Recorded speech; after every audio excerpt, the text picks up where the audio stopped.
So I was wondering, because I spoke with some Swedish musicians before this month, and they were explaining to me that the lockdown there in Sweden wasn't as hard as in the rest of Europe, right? So how was it for you guys? Yeah, it was a little bit different from rest of the Europe when it has to do with going to stores, or there was no mask requirements either as a for the general public. It was a little bit easier in that way. A Oh, lot of good. the working places were still open, but of course, us musicians are not like regular people, so we didn't get to do anything. Right. And how is it now? Because the in the rest of Europe, the shows are starting to get into track again, and Yeah. tours are a bit. They are just sending all the tours to 2022. But how is it now? Do you have concerts there? How is it? Yeah, for 2 weeks now. 2 weeks. 2 weeks ago, they lifted the restrictions for sport events and live shows. So Right. now we're actually getting live shows. It's amazing. Did you went to I'm any other going on live show? not yet. I'm going this Friday and Saturday. There's a local record label, Suicide Records. Right. They're having a 15-year birthday, Oh, so I'm gonna go that. good. Well, we're Yeah, here to talk about the new Monolord album. Is Your Time to Shine, yeah, actually. So let's talk first about the cover artwork, because we can see yeah. like a burial of a bunny. Is a bit depressing, but it's tender as well. Yeah, People could, your fans could hear the worry, the single.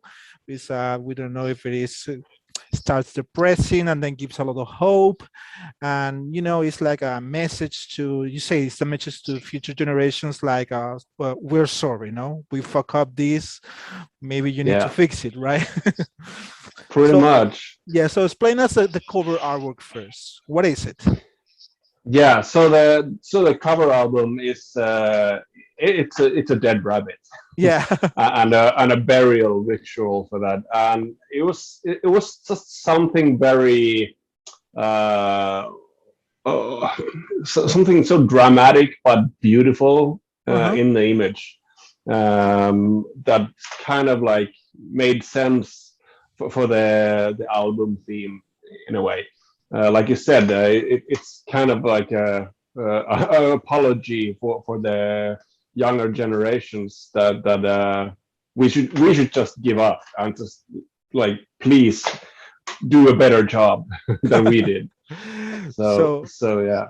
so for you personally, actually, our generation did fuck up things, and previous generation, do you think in our lifetime what is rest from our lives we can fix, or we need to wait for some different change from future generations? It's a huge step. There's a lot of will, even in our generation. There's a lot of people willing to do some changes, but there's some huge industrial level changes that needs to be done in order to fix our world.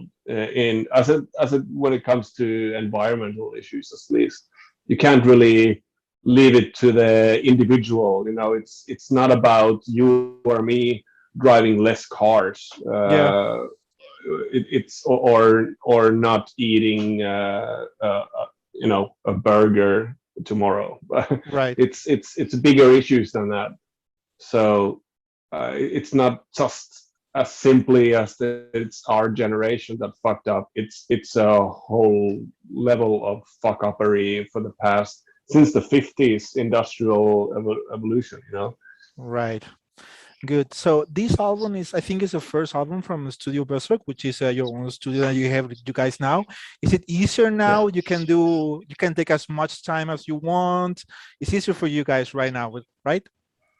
In a way, yeah. I mean, we could take as much as time earlier as well, because the first three albums we recorded in our rehearsal room. Right.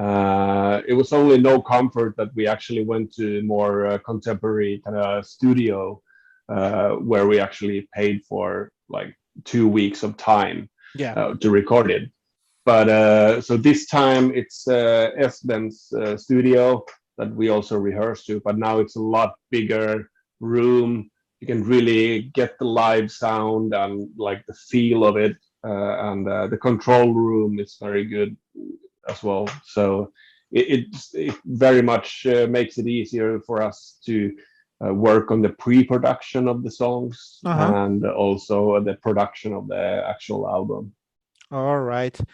So if there was something different that you did this time besides having more space and the studio itself, that you try something different on this album, or it was just the same process as before? Well, before the process has been very like scattered between tours and Hmm. shows because we've always been touring and working on the stuff between the shows when we Uh, were back at the rehearsal. So this time, because of the pandemic, we could really just focus straight only on the new production. mhm. And we said no thank you for all the live streams and everything.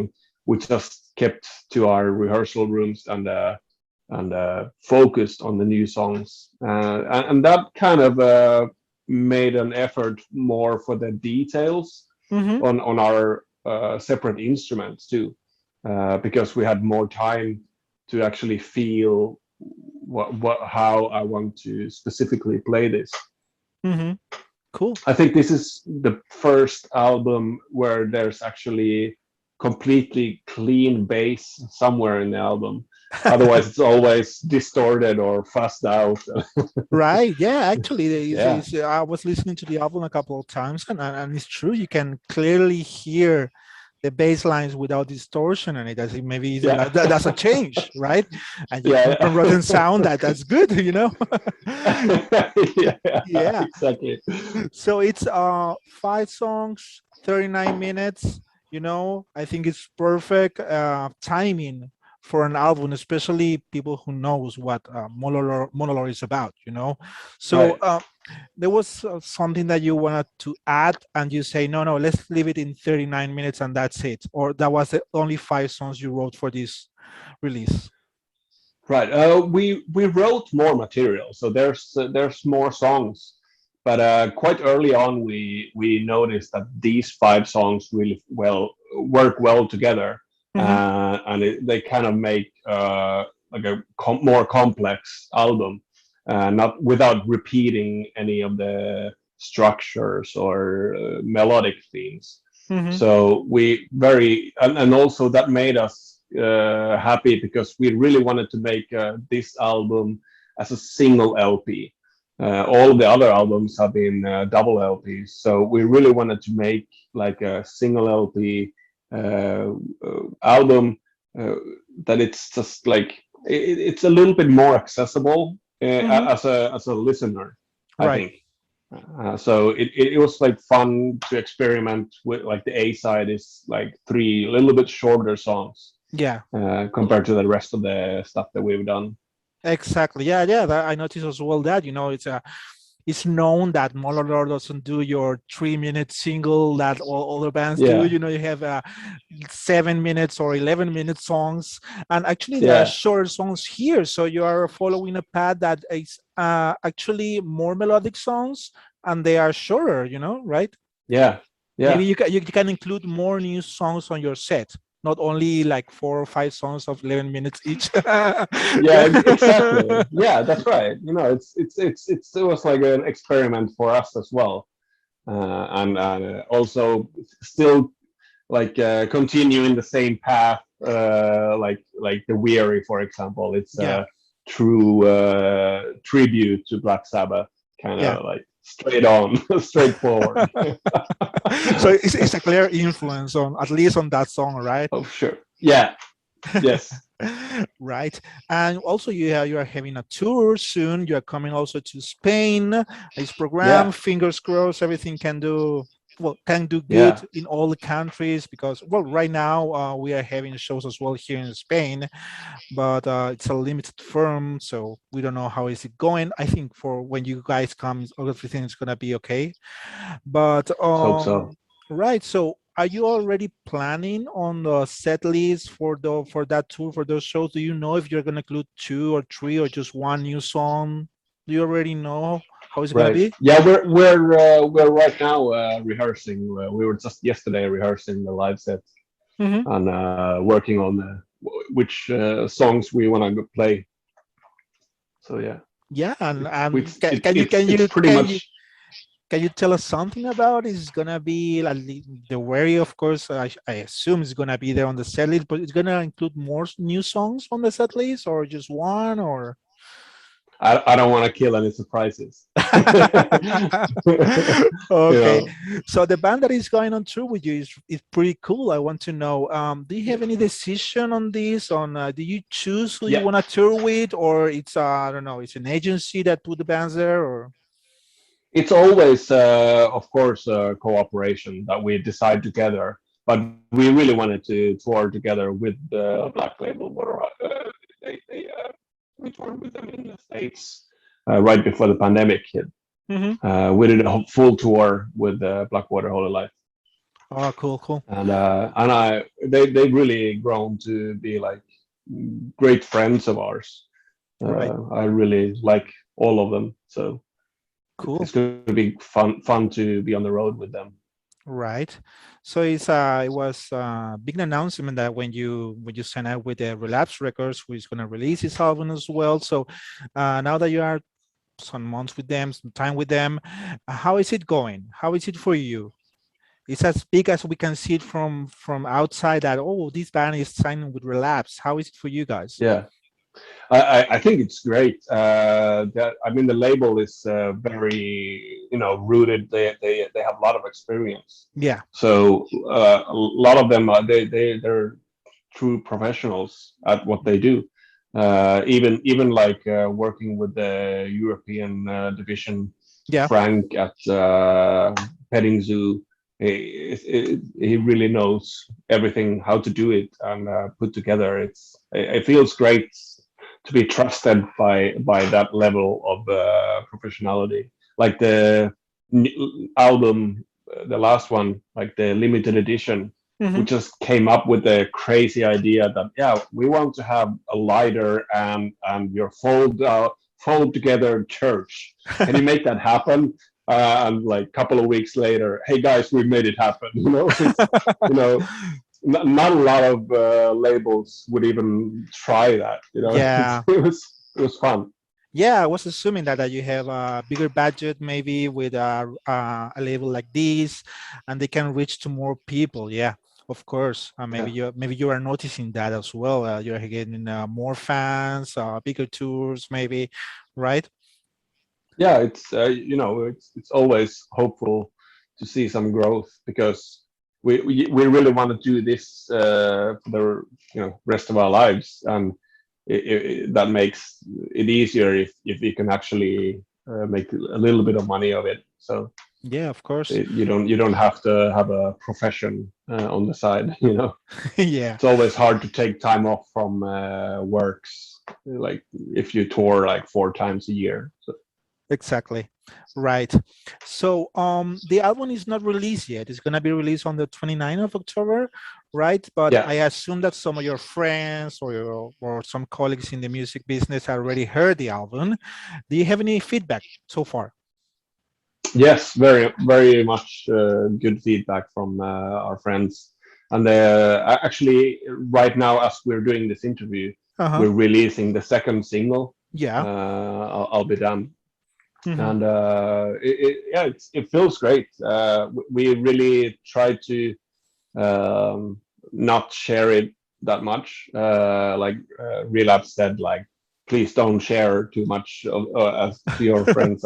So it's mostly been our family, and I think we gave it to since we've been working with Orange Amps for a long time. Yeah. We gave our A&R guy at the Orange Amps, and he already posted about it on Facebook, screaming like, "Oh, this is so great! I love this. This is the best Monolord so far."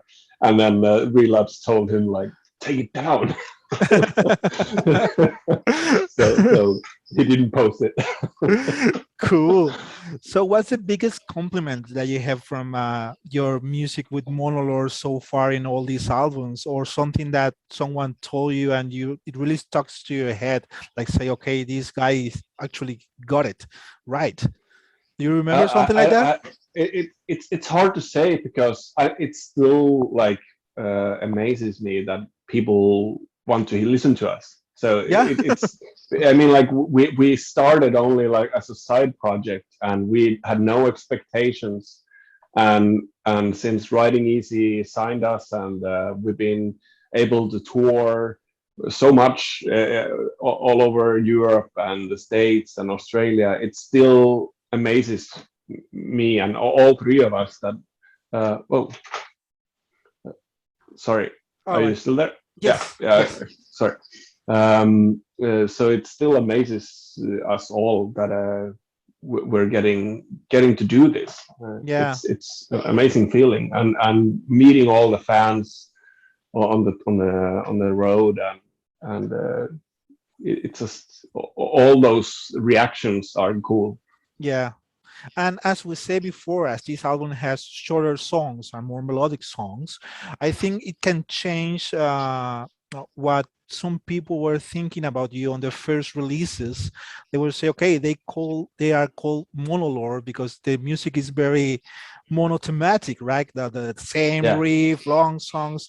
I think those people can, well, you can change their minds with this new album, Your Time to Shine, because it's actually that is, it's it has more hooks. Yeah, it feels right. more like singles, right? Yeah, yeah. I guess you could be. You're a little bit right in a way. It's still kind of monotonic riffs, but yeah, there's definitely more hooks, and we put more effort on the details Hmm. this time around. But it's also when you're doing like live shows, it's great to have like separate like elements in the Yeah. live dynamics, Hmm. not just play like the same song for 1 hour. I guess that's cool too, but it doesn't work for like 4 tours per year. Yeah, I know. No, but it's also that some of these longer songs get you in the mood, right? Like I don't know, when I was seeing you guys, for example, on that tour with Calabar that you made on Europe, and I was really into the song and the band for I don't know 10, 11 minutes, Yeah, it's kind of different experience, like from the yeah, bands that you see normally on tour, and it's I think it's cool. It's at least it's something different, right? yeah. Mhm. Oh, thank you.